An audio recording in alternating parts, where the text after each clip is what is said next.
it's perhaps even a little more topical than the organisers of this event might have thought, because according to my phone, the UK Prime Minister is speaking this afternoon to row back some of this territory here in the UK, but we'll have to wait and see what the speech actually contains.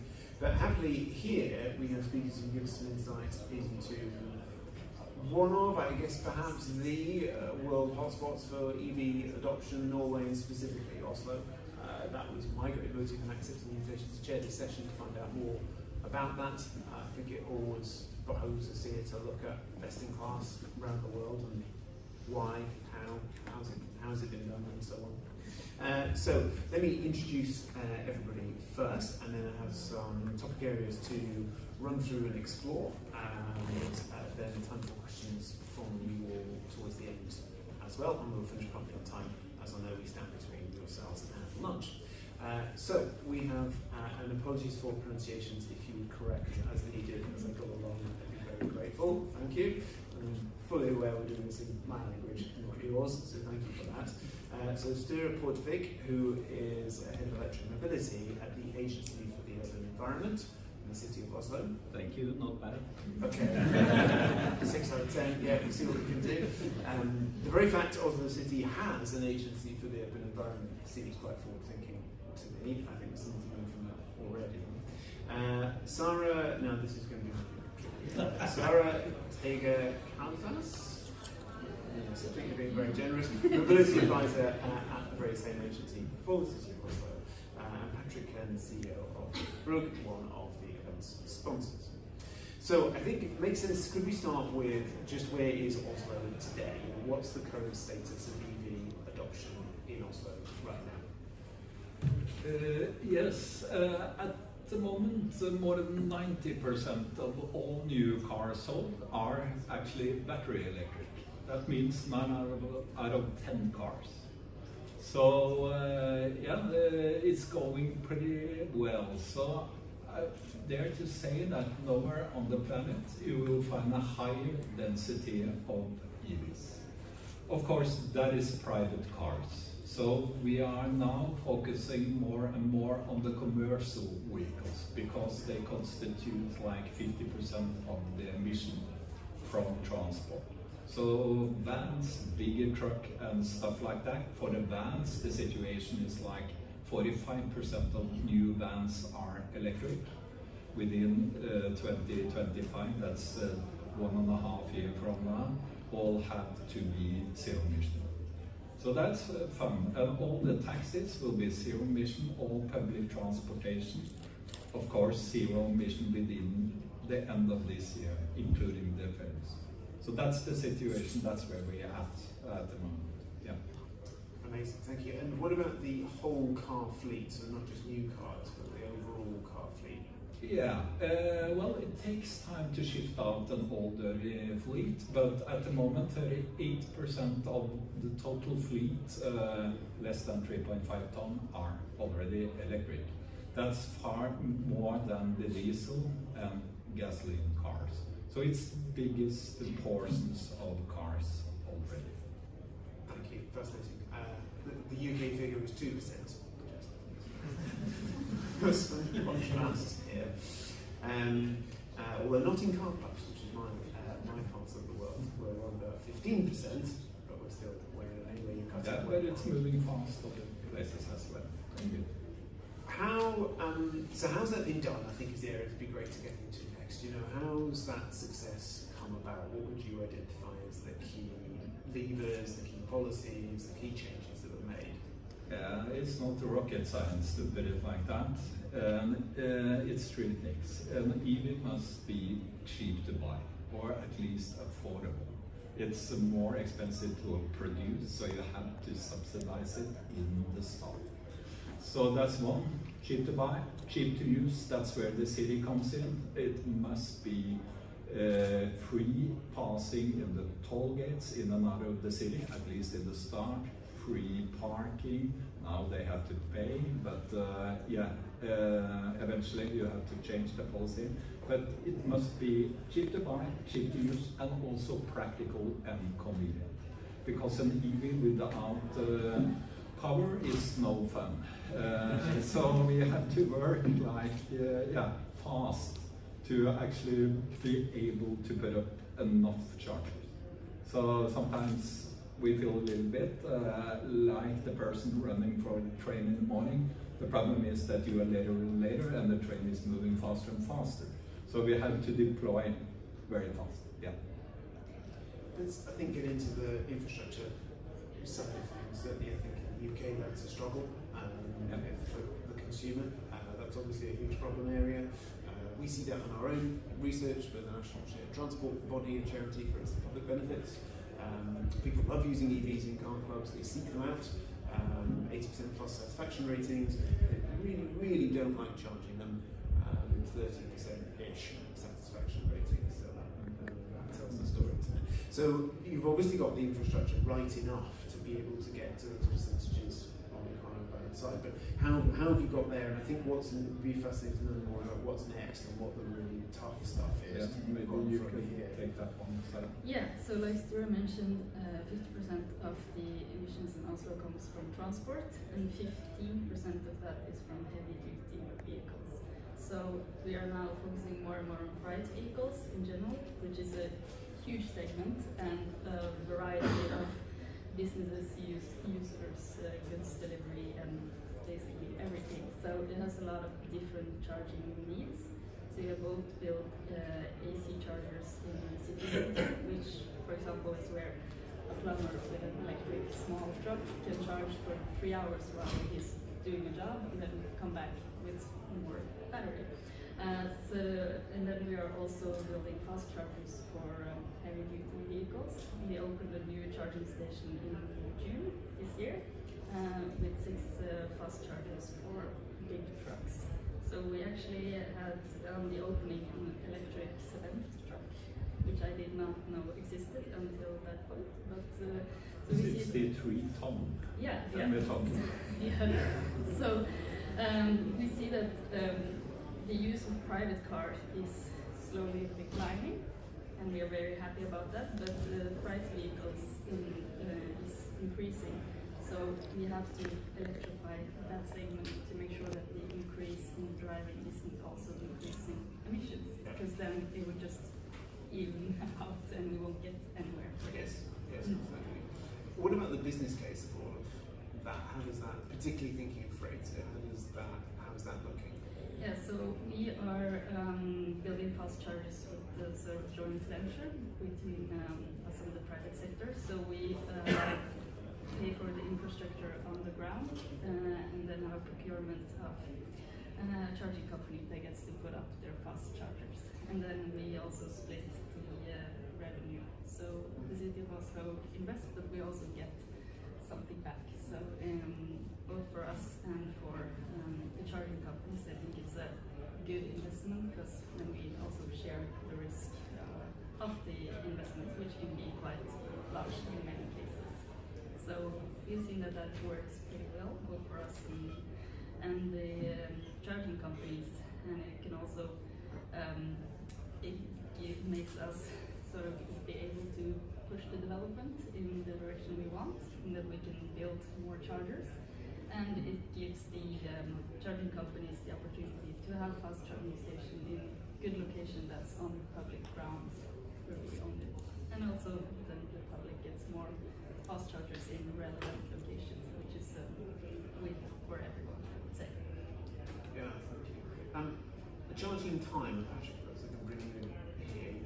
That's obviously critical for the user experience. So how is that going, and how is that seen? How does that play, do you think, in the mix of things here? You have to see that you have the AC market, you have the DC market, fast charging. You need for them, each of them, you need your time. For example, if you have a wall box, in this case, we're discussing about 3 or 6 hours in the night. This is the best case in the AC. But if you are going for a fast charging, we are thinking, and we are really, in this case, we want to as fast as possible. In the same case, if you want to fill a gas car, means in this case, 80% of each of them should be arrived within 8 until 10 minutes. But this is only the one case. Sture already mentioned about the trucks, about the buses. This we have the common goal with the megawatt charging activities up to 3,000 amps. But you have in this case a level 1, a level 2 and a level 3, and all of them are necessary to achieve all these agreements in Paris, which we are discussing about zero emissions. Otherwise we have not the chance to do that, and in my opinion Oslo do it very well as a pioneer in this case. And do you think charging time can continue to come down, or what's the sort of sweet spot for it to hit? Can we get to being competitive with internal combustion refueling time, or is that too ambitious? Yeah, our goal as a company of BRUGG eConnect is as fast as possible to reduce this. And 2 years ago we discussed about 50 or 20 minutes to fulfill that. And right now we have a coolant system which we achieved already this within 8 until 10 minutes. This is in the car. And the same will be in the future in the trucks activity or in the buses. We have already some of these projects behind us, and we are quite sure we will achieve that in a faster way. Otherwise you have no change to these EV activities.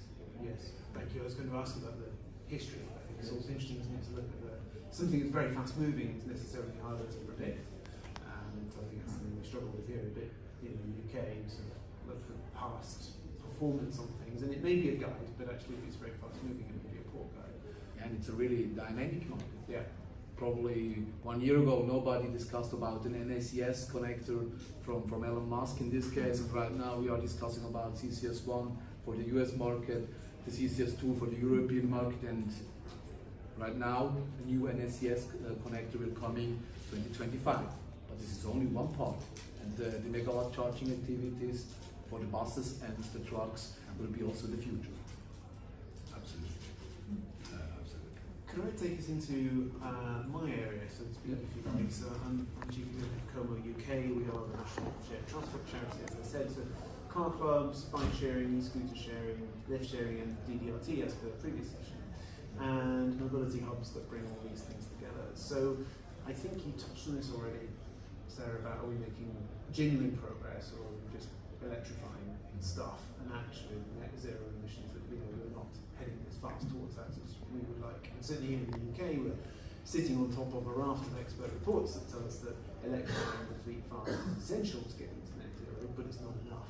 And we're going to have to reduce mileage no matter what percentage we've got in the fleet. So how is that going in Oslo, and the use of shared vehicles, the reduction in mileage overall, as well as electrifying fleets? I had to mention this, but 2 years ago I got a phone from German television, and they told me that you have a problem in Oslo because you're selling so many EVs, so people have stopped using public transportation. But I had to assure her the rumor about our death is highly exaggerated. Actually, public transportation has never been higher. And if you look at the model split, I'm happy to say that 2/3 of the daily trips, the one you do to work, basically, are actually done by zero emission means. That means cycling, walking, and also public transportation. I hate to say this, but I have to admit, public transportation is always key. But you have to make public transportation clean. So if you look at the model split, how people are moving around, more and more are doing it with shared mobility. Our department also have the responsibility for shared mobility, micro mobility, well, that's another story, we don't have time for that one. But all these things are good and important. So we build the charging, or we give them nice spots. We have removed how many parkings in the city, Sara? In the last 8 years, it's been around 6,000. Yeah, so people are not complaining that we do too little, to put it like that. Actually, 600 of the best parking in the city is now reserved downtown Oslo for car sharing. So car sharing, absolutely, it will take some time. It's a generation thing, I guess. But you have worked a lot with car sharing, Sara, and we are very pro car sharing. But what we see is actually that public transportation takes the bulk of transport in the city. But it needs to be clean. Yeah, fascinating. Thank you. Great to have a link to parking put in there as well. Yeah.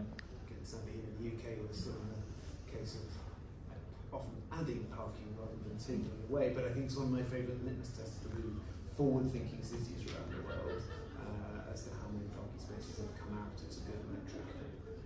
But I think carpooling will also an issue in this case, that you're discussing not in some cities or in some countries. This is already a separate line that you are discussing. If you are more than over the 3 persons, you can drive on this and you are faster. This could be also an option in this case to reduce this. Does also have, we would call that, we have a slightly muddled set of words here for it, but lift sharing or ride sharing, depending. Does also have that as a program in any way? Do you facilitate that? We did, but Sara, maybe you can take that because we tried out, but it was very, very hard. Right. But the thing is that as an EV driver, you were allowed, like other places, to use the bus lane. Okay, that's a tricky one because it became quite crowded. Yes. Where is the bus? Where is the taxi? Well, it was packed with EVs. So now you have to be 2 persons in a car to use the bus lane in the morning.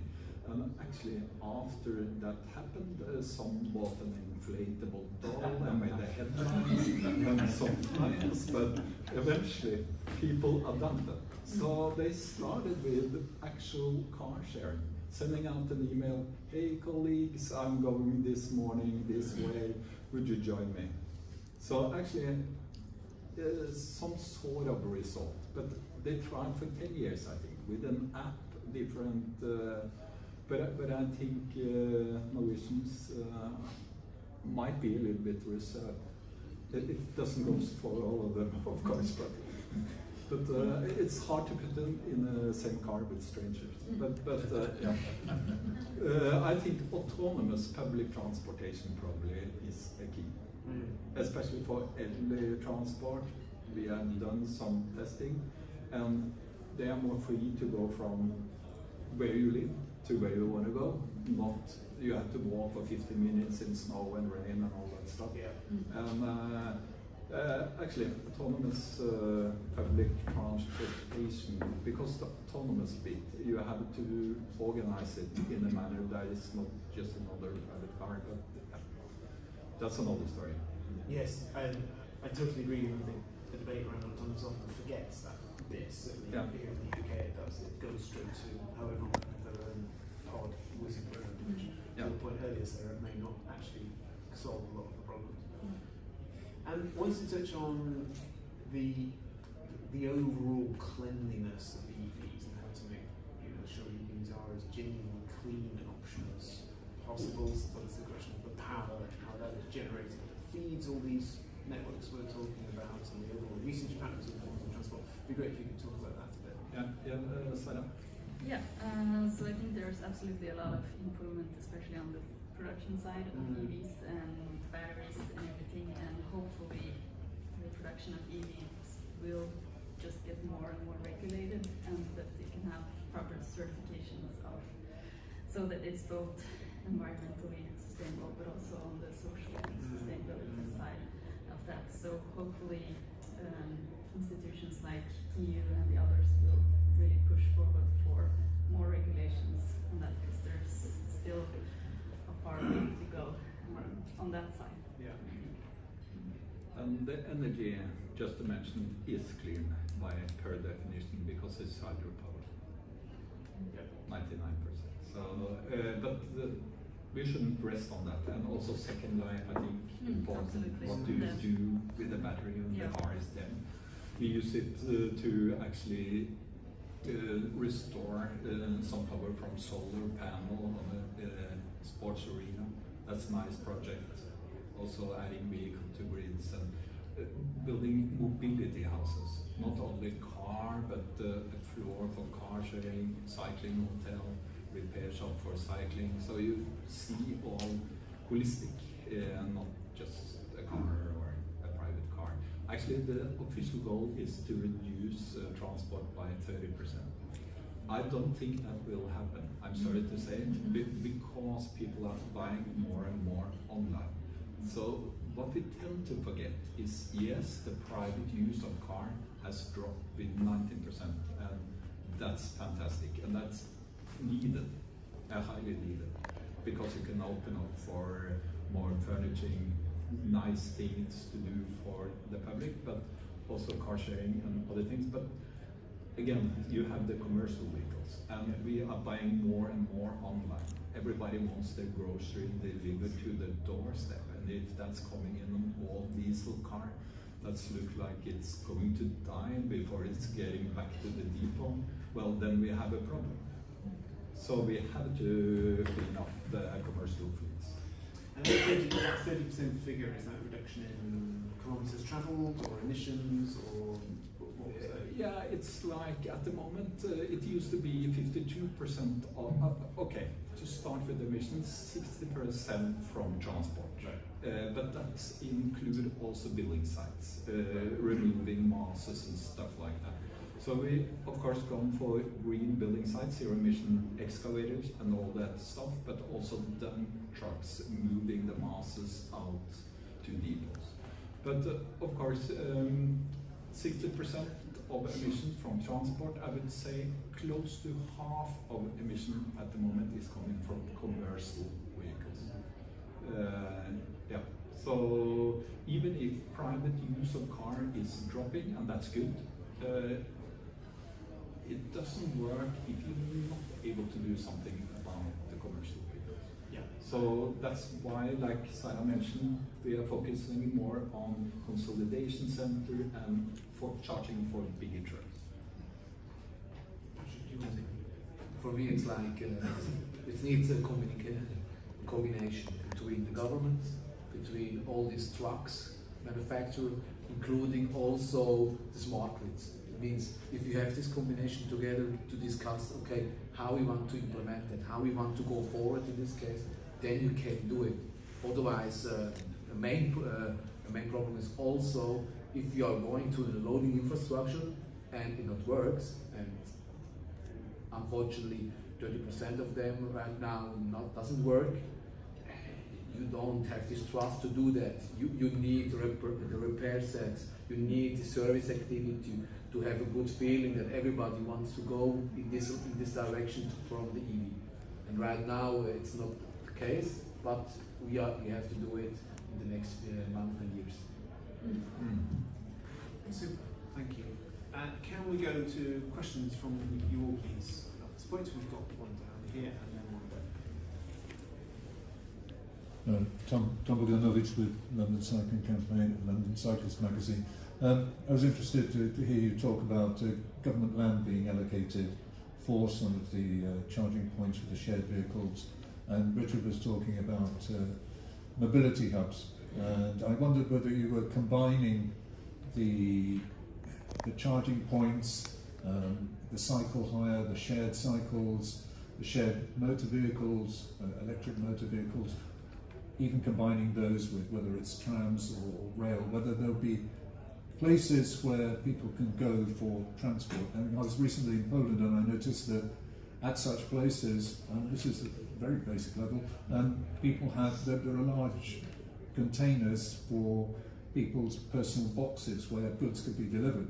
So every village gets this large box, and they're all IT controlled, they're controlled through a mobile phone, so you can pick up whatever goods have been sent to you, so that the driver is not driving all over the village, they're just coming to one point at the end. So are you looking at combined locations where all of these things can be brought where people know they can go for everything?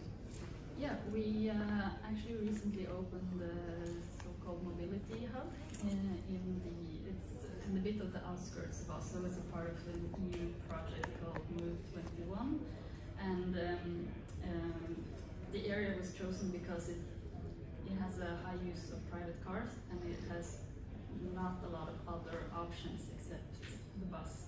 So it's a sort of not very accessible in terms of mobility. So we put up a mobility hub with shared cars, with scooters, electric bikes, and also boxes where you can get your packages delivered.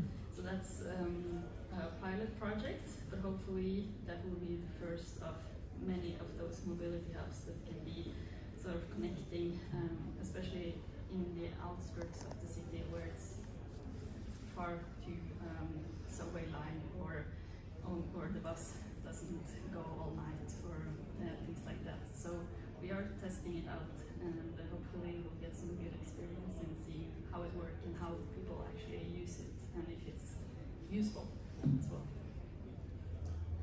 Thank you. There was another question there. Oh, sorry, we will come to you. Thank you. In the UK, there's a lot of discussion about freight and how you do with commercial vehicles where we don't have any charging stations anywhere for freight vehicles, and there's a view strongly being put forward that EVs are appropriate for private transport, but for commercial vehicles, freight should run on hydrogen. Is that your view? Bearing in mind that, of course, the most sustainable vehicle is the one that doesn't need to be built at all.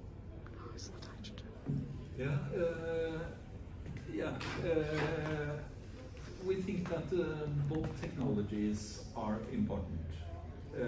You have to think about the comparative advantages. For city logistic, we have Oslo City Hub with the 3 big carriers, like 100 different trucks and vans, all electric. However, the goods are coming in at night, in-night deliveries with bigger trucks, which is based on hydrogen. So I see an important role for hydrogen, especially for longer hauls, and not the least the maritime sector, because we do some charging for ferries as well. The problem is that they have fixed routes, but they are charging at 3.5 megawatt. That's pretty heavy.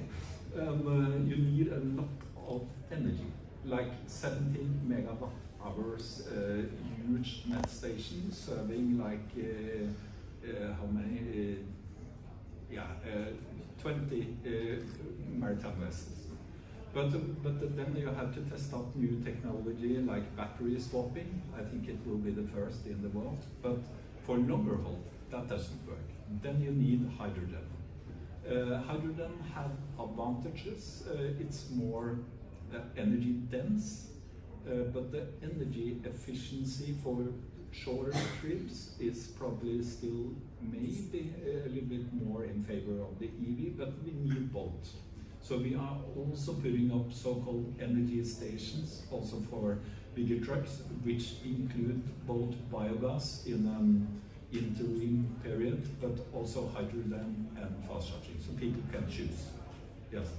Thank you. There's a question there, third or so row. Yeah. I think that will be the last we have time for.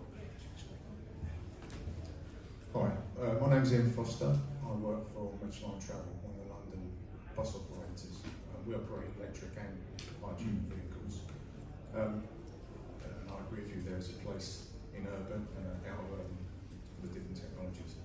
I'm quite interested in the power that's available to you, the electrical power that's available to you in Oslo, because in London there's around about 80 bus garages, various sizes, but a medium bus garage would take the power of several thousand houses. So there's a huge power demand in London for our fleet, which we know there's not enough power in the grid to service that. And secondly, you're a city-based operation. How do you see the power situation in rural areas outside of Oslo? Yeah. I wouldn't describe it as a nightmare, but it can be challenging, just to be honest about that. And often it's possible to do something with it. We are building a lot of new net stations. Many of them were built in the 50s, so they obviously need to be we need something newer and better. Then people didn't watch Netflix and Hobo all the time, and you didn't have cryptocurrency and used a lot of energy for various purposes. So the grid locally is not good enough. For onshore power in the harbor, you could feed the cruise ships with power and the liners. But in case of a problem with the grid, that has to be cut. So we are, and the public transportation company are very able to do this by themselves in Oslo. They do all the stuff and they are pretty good, but they have that challenge. For private cars, it's not that big a problem, but still it's it's possible to repair it with money, so to speak. And but it's not easy. No, never easy. But I would say that it's even a bigger barrier, and that's space. Space is a limitation in the city. If it's for buses or trucks, but it's hard to find big enough areas. So we had to do that together with the port authorities and other agencies in the city. But it was difficult, I would say. Yeah. Thank you. We're going to draw this session